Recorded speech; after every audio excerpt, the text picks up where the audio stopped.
Start the recording.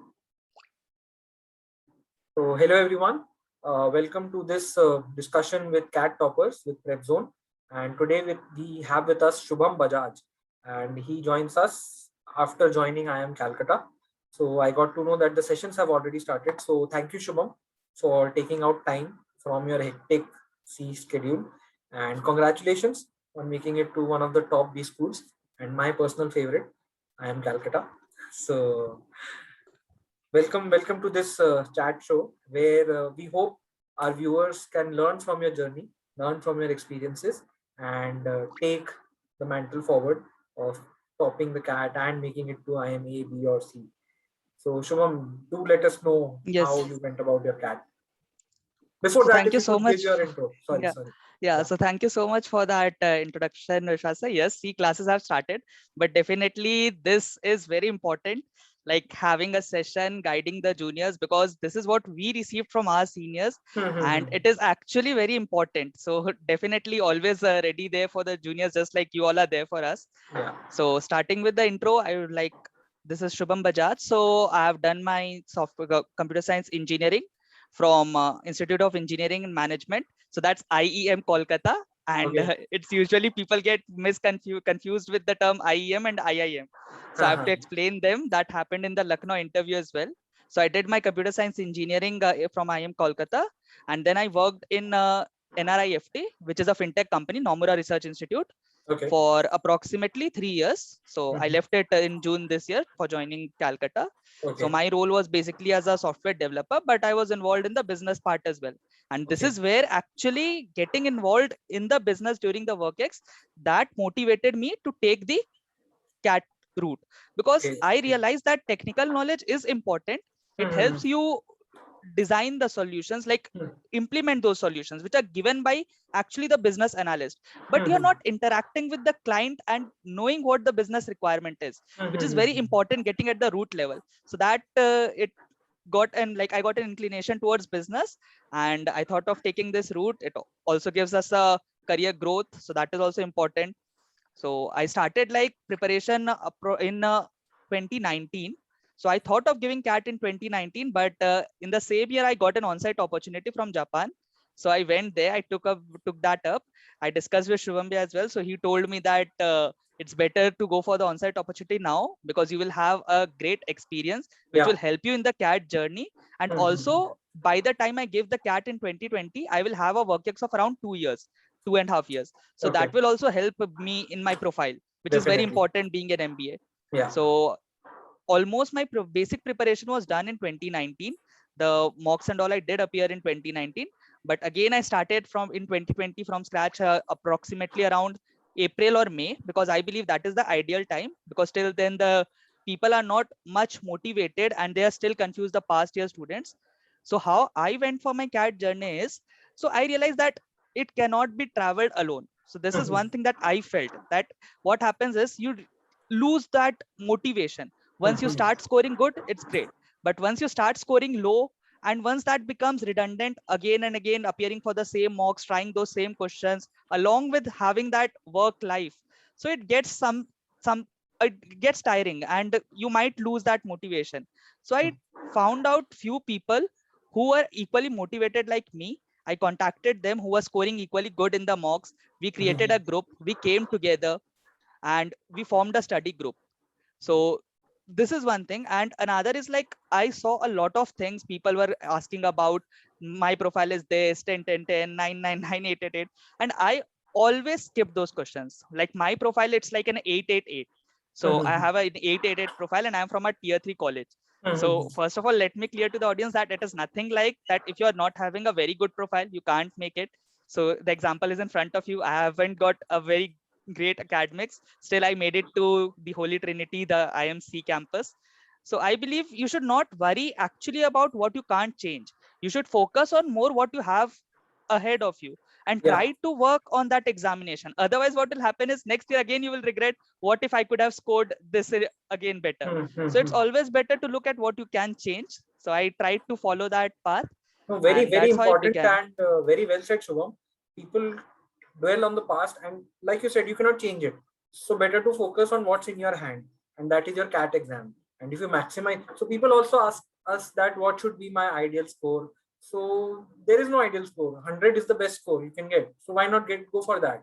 So maximize your score, because that will help you overcome the challenge of your past academics if they are on the lower side. So that's what we tell everyone. So very well said that focus on the future and don't dwell on the past. So Shubham, you mentioned that you formed this group during your mocks. So what was your strategy for the mocks and before also? So when you started giving mocks, you must have started studying before that. So how did you go Yes. about that? How did you identify what to focus on, what not to focus on? And then how did you go about your mocks? Okay. So before that, I just noticed that I missed out. Like I appeared for CAT in 2020. So just for the audience, and Okay. I scored 99.98 as an overall percentile with Mhm. 99.99 in LRDI and 99.93 in the QA. Okay. So being an engineer, quants was always my strong section. And I had this love for logical reasoning and puzzles right from the start. Even in my Mhm. childhood, I like to solve Sudoku. I love to play chess, and these kind of things I like to do. So this Mhm. has more than the quants, because I had like 6 or 7 years it has been since I have Mhm. 3 years work ex that I left quants. But Mhm. LRDI was one thing where I was much confident because that was my strength. And even in Okay. the first mock that I gave, I had a Mhm. very good score. So usually you will find people who are starting the journey, they will have one strong section and one weak section. And one Mhm. section, it might fall in the strong section or weak or middle. But this is Mhm. the general trend you will find among most of the aspirants. So I had a similar thing. My VRC was very bad. I was always like in most of my mocks, I did not even cross the cutoff in the Okay. VRC sections. Okay. In some, I did manage to cross, Mhm. but I will tell about like my VRC section how I improved. But before that, I would like to complete the LRDI and the QA part. So Mhm. LRDI, I did not go for much. I just focus more on the mocks because LRDI is something you can't learn from anywhere. You can learn the basic parts like the Mhm. set theory. Some concepts are there which you can understand. But anyways, the improvement and the practice has to be done. LRDI Mhm. is one kind of that section. Coming to the QA, that is very important. Like honestly, I had forgot all the basic. I remembered the basic concepts, but there are cat more than the depth. It tests your concepts, how well Mhm. you know your concepts, and Correct. Correct. how you can analyze those questions, because sometimes it's not being faster, it's being smarter that is important in the cat Mhm. examination. And Yeah. that is Yeah. with most of the QA questions, because time management is one thing that they test Hmm. and along with the concepts. So Correct. this I realized there were a session or by the Prepzone as well, 5 in 5, which was being organized. So that helped me a lot, where Mhm. actually every night at 10 o'clock, 5 questions were posted from different concepts. So I already knew those concepts. I tried to solve those in the 5 or 7 minutes, and then the solutions were shared. So it Mhm. helped me like analyze. Definitely for the 5, 2 or 3, the attempts, the process was similar. But for the other two, it happened that either I could not solve some days, and even if I solved, it took me more time. So that helped me analyze, okay, this, if I would have done this way, then it would have been solved faster. And same Mhm. goes for the mocks as well, apart from the series. So analyzing the mocks is very important from QA Mhm. and the LRDS section, first of all aspects, because you need to see why couldn't you solve that question. That is the first thing. And the second is, if you even solve that question, could it have been completed earlier? So that is another aspect you need to look at during the mock analysis. Mhm. So these are the 2 points. And coming to the VRC section, which is the last. So as I told that I was never pretty good at reading because I don't like reading a lot. I do not read books. So that many people will have this point like, I do not like reading. So whether I will be able to score good at VRC or not. So let me just clarify that I scored pretty well and I managed to score above 96 percentile even in VRC, and a Mhm. person who could not even cross cutoff in almost 80% of the mocks in the VRC section. So I never lost hope. And one thing that I learned while giving the mocks is, it doesn't matter how strong your vocabulary is or how good a reader you are. Definitely, it will give you an advantage. But it doesn't mean if you do not have these two qualities, you cannot ace the VRC section. What is more important is comprehending those passages Mhm. and not being like, usually what happens in the VRC section is people think this is a scoring section. I can attempt all the 34 questions in a 3-hour format and 26 Mhm. questions in the 2-hour pattern. But Mhm. please do not have this notion. I would suggest accuracy is as important in VRC section as it is in LRD and QA section. I never targeted all 5 RC sets. Initially, I used to, but I noticed that it doesn't make sense because anyways, my accuracy, I am not able to get it correct because of going fast through the passages. So I decided, okay, this will be my strategy. Of the 4 RCs, I will attempt only 3 RCs at most. So even if I get some time, 3-4 minutes, I won't go to the 4th RC and I will check 1 or 2 questions which I have doubt and try to make sure that I'm able to eliminate options. So this is one thing which will be told to the candidates a lot during the VRC preparation. And I would also suggest that VRC usually do not pick up the right answer. You usually go by option elimination. So usually you will have 2 options which will directly get eliminated. And usually the confusion comes between the other 2. And that if you comprehend the RC well, you can do it. And one point for that which I followed is never assume anything from your own.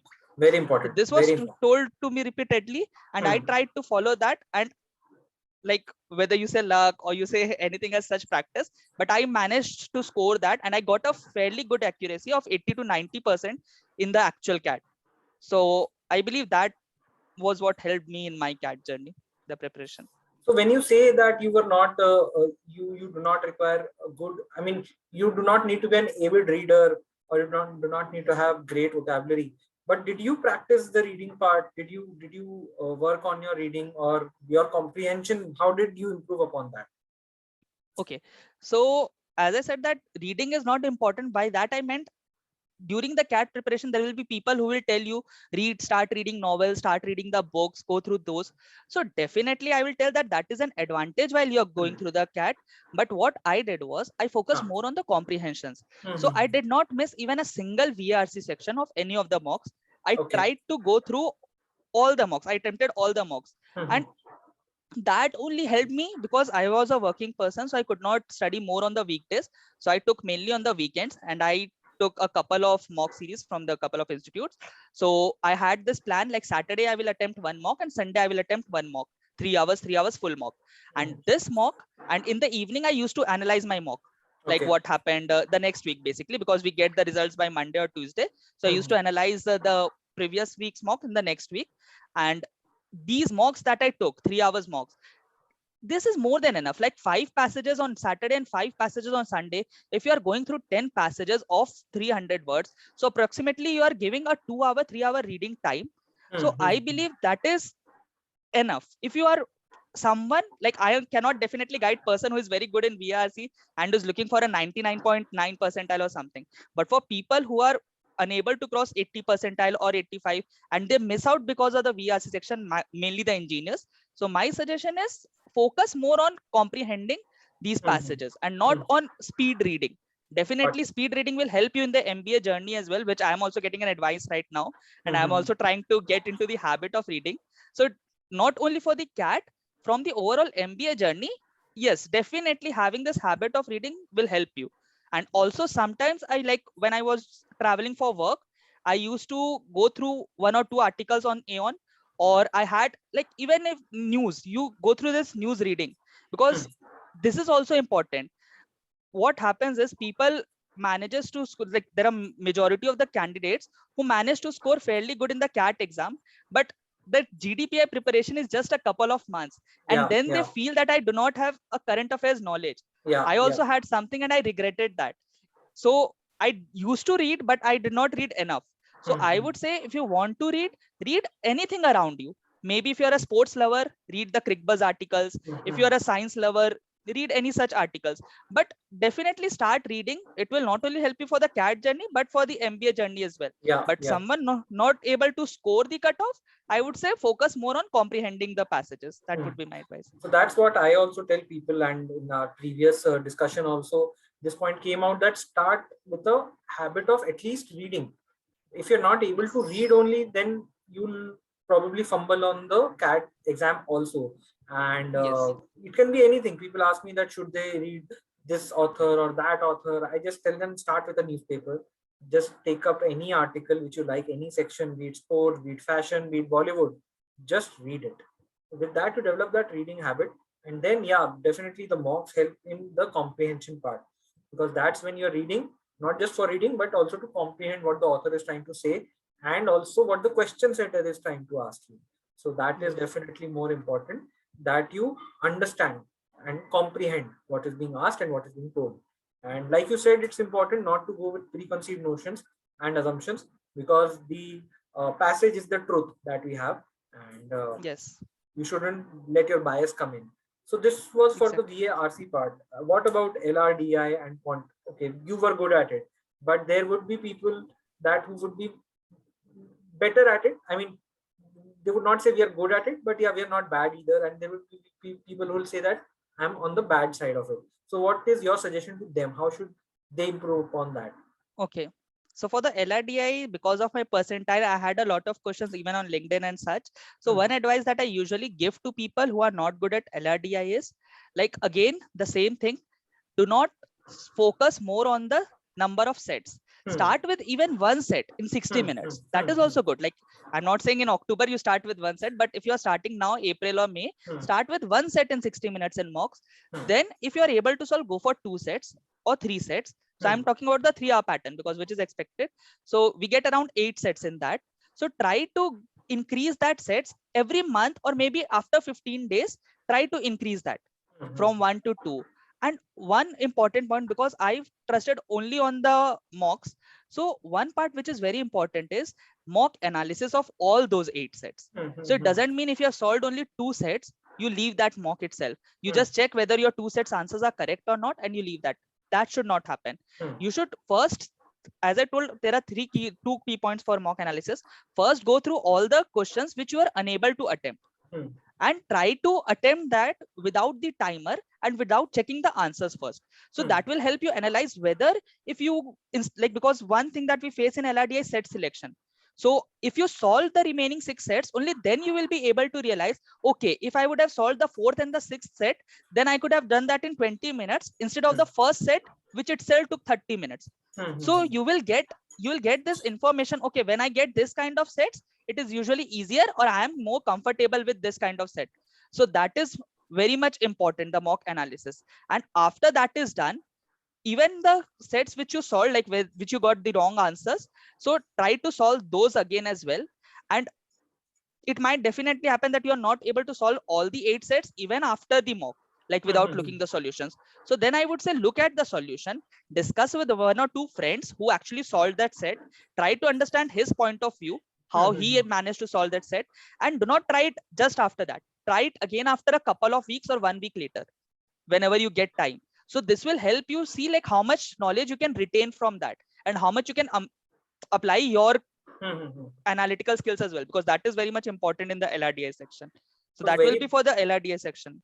Very well categorized, Shubham. That first look at the sets you were. So there would be 2 categories: one which you have solved and one which you haven't. So look at the ones which you couldn't solve and try attempting them. And even if you're not able to solve them, despite the timer not being on your head, you should probably seek out help, and also analyze the ones which you are able to solve, because you might find some tips and tricks which you probably missed out, which will help you save time in the subsequent mocks. And again, very good point that it will help you in selecting the sets better, so that your time management and ROI on the time invested increases. So that is very important. So great tips, Shubham. And then what about so you gave a lot of mocks, you analyzed them, and you were managing that despite your work. So you said that you were doing the mocks on weekends and analyzing on the weekends only. So I believe weekdays were kept for your work, and then weekend for the CAT preparation. So how did you go about on the CAT day? What did you do? Any strategy for that? Okay. So for one thing, for the WorkX people is, as you said, weekdays and weekends were commonly for work and CAT preparation. And I had like planned, like I did not take any of the leaves, because this is one thing which is important for WorkX people. First advice is never leave the job for your CAT preparation. So that is important. And second is, even if you're having your leaves, please try and save it, accumulate it, and try to utilize it at the right time. Because just before the CAT, you need to be in a proper mindset. You need to be free of all the work and other pressures, and focus more on your goal, because this moment won't return. Your job is still there if you take a couple of weeks leave. So for that, definitely you need to plan ahead. So I would suggest, not that is a suggestion from my side. If you can take a couple of weeks leave just before the CAT, it definitely helped me. I did not study 8 hours or 10 hours in those 2 weeks. I studied only couple of hours, 3 hours. I gave 2 to 4 mocks, which was not even mocks, the previous year papers. So I went accordingly and I tried to keep my mind calm and composed. And this is what actually helped me in the D-Day. To be honest, I will share one small story. So what happened is during the end phase around October, I was scoring, like when the pattern changed in September, I started scoring very less in the quants, because my thing was like, I am a more of a person whom if you ask to sit for 3 hours, he will be better. If you are asked to sit for 6 hours, he will become even more better. So the shorter the time, it becomes difficult for me. Okay. So I have that stamina thing instead of those being the fast sprint. So that's what we refer to as. But and in the quants, I was scoring very low, around 85 and 90 percentile. Even that, what was happened, and overall percentile as well, it came to even 92 in some of the mocks. But one thing I realized is that you should not lose your motivation. And just before the D-Day, the past week, 1 or 2 weeks earlier, I gave the CAT 2017, 2018, and 2019 paper. And that I would highly recommend, even if you have solved those papers, just before the CAT in the last 2 weeks, you should go through those papers once, because it helped me in the quant section a lot. I managed to score good in those previous year papers, and that gave me the confidence, because the mocks are usually designed a 1 or 2 bit tougher than, like the level of the mocks are tougher than the actual CAT paper, to be honest. Not a guarantee, but definitely it is tougher, because the institutes try to prepare you for a tougher CAT exam. But usually the CAT administration checks your conceptual knowledge, and that is very important. I tried to maintain like that calmness even on the D-Day. So my slot was the third slot. Already there was a lot of tensions, because the slot 1 and slot 2 had given the papers. This time there were 3 slots, so my time was around 4:30 when I had to start. And by that time, because definitely you can't sleep till 1 or 2 o'clock, even how much you try, you will get up early. So I woke up around 8 or 9, and then I started like getting messages. The first slot was over. They started telling me, okay, this was difficult. So first slot told that the VRC was a lot difficult. So now I already got this pressure. Okay, VRC stuff, my VRC is not good. But still, I was prepared that what I've been doing in mocks, I will follow that. I will not change the strategy depending on whether a paper is difficult or not, because I am good at it. So I will go with my mindset. Got it. Then the second slot came. Before entering, I got this message that the second slot LRDS was way tougher. So by that time, I already had this mindset. So this depends on the person, whether you want to know what was the slot 1 and slot 2 or not. But it did not affect me. Even I was like, whatever be the paper, this is the day, 2 hours, no one can take from me. And I will try to give my best. That mindset so I went in. Very important. Yes. And in the VRC section, it even happened that like while I was going through the VRC section, there was a 5 minutes power cutoff at my place where I had this institute. But I still tried to maintain that calmness. I focused how much I can do, and it went well. The VRC section I could manage well. Then came the LRDS section, and to be honest, there was a point like it passed almost 10 to 15 minutes, and I could not even solve one LRDS sets of 4 questions, and that was my biggest strength, which I relied on. But I know, like the one point, that is why I'm focusing again and again. Don't lose your calm. I stopped for 1 minute, which was advised to me. I stopped for 1 or 2 minutes. I took a deep breath. I drank some water, and then I started again. And I was able to score almost 18 or 20 questions in LRDI out of 24. So that is one thing which is very important. There will be pressure situations during the D-Day, because everything will be rotating around in your head. What if I am unable to solve it? What if I'm not able to make it? Another year of life will be wasted. So try to keep yourself calm. Even if you feel the pressure, take a couple of minutes rest and then again start it. And it will definitely help. It has helped most of the people. We've seen that taking a 1 minute break is actually beneficial. People think that, oh, I wasted 1 minute, 2 minutes also, but that's actually helps you to keep a calm composure and improves your performance. And people forget that if the paper is tough for you, it is tough for everyone. Exactly. So that is balancing it out, levels the field. So if you maintain your calmness and you do not panic, then you will come out much better. If the paper is easy, it is easy for everyone and everyone will be scoring. So that pressure comes off. So I personally felt that if the paper is tough, it tests the mental patience as well. So to each their own. So Shubham, this became till the CAT journey. Then how did Prepzone help you? Okay, so Prepzone was mainly, it was a big boost in my GDPA preparation. To be Mm-hmm. honest, I was very good in aptitude and confident about CAT that I will Mm-hmm. score above 99.5 for sure. So I was much more confident, but definitely I scored 99.98. But after that, I had no clue because this was an arena I had never been into. It was my first attempt. I was not aware what will be the GDPI, how it goes, because it's an MBA interview. I've been through company selection interviews because the job interviews placements in my undergrad, but this was altogether different. Here they don't only test your technical knowledge, they test everything about you, the personality, the Mm-hmm. knowledge, the current affairs. So I will True. start with how it went. The first thing I liked about Prepzone is, to be honest, like all institutes, when they were waiting for the results in Mm-hmm. January first week or the second week, let the calls come, then we will start our GDPI course. Prepzone started it itself in around mid of December. They started this course, and without a doubt, I knew that I had to join that because Mm-hmm. it was an early start and it was a great booster in the journey. So it was like the course was something like, so every day there were some tasks assigned to us, which helped us build our current affairs knowledge. So there was 1 hour discussion on a given topic which we had to research during the day, and then there was a discussion. So two things that I loved was that the mentors, usually what happens in a coaching is GDP, no offense to anyone, but what happens is usually notice that the mentors are not worried about your result. They, when you approach them, they will try to help you out.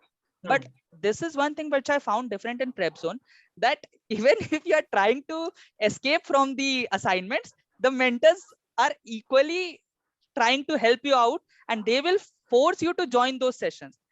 And that definitely helps, because when you are losing motivation, when you are trying to escape, that time you will feel like, yeah, I have paid the money, why should I join, it's my choice. But after 1 month journey, trust me, you will realize that, okay, that day the sir asked me to join that session, he forced me to join that session, be a part of that discussion, and that is actually what helped me.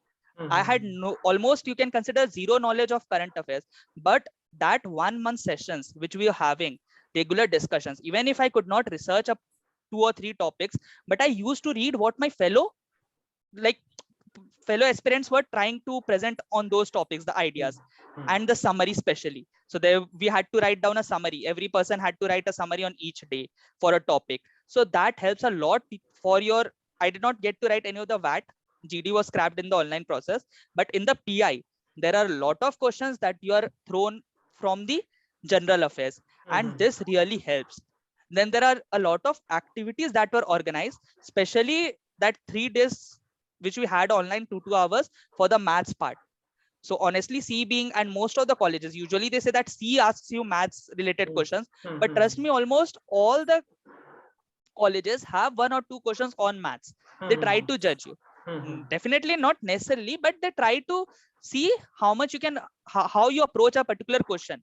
And those 3 sessions were a lot helpful. Like Shubham organized that the maths session where he shared the common questions asked from math section. He shared around 70 to 80 questions, and from my experience and from what I read from others' experience, almost you can feel that 40 to 50 questions, even among the Prepzone community, they were asked. So Okay. this is Okay. one thing which helped a lot, the maths part. And also the interviews, definitely, because interviews, you're not only asked about your, it was like not a 15 minutes or 20 minutes interview. The interview is constant interaction, and they try to bring yourself out from the shell. They try to bring you out of the shell and try to focus on who you are. So that is very much important. Understood, Shubham. So, Shubham, thank you for those kind words, and glad to have been a part of your journey.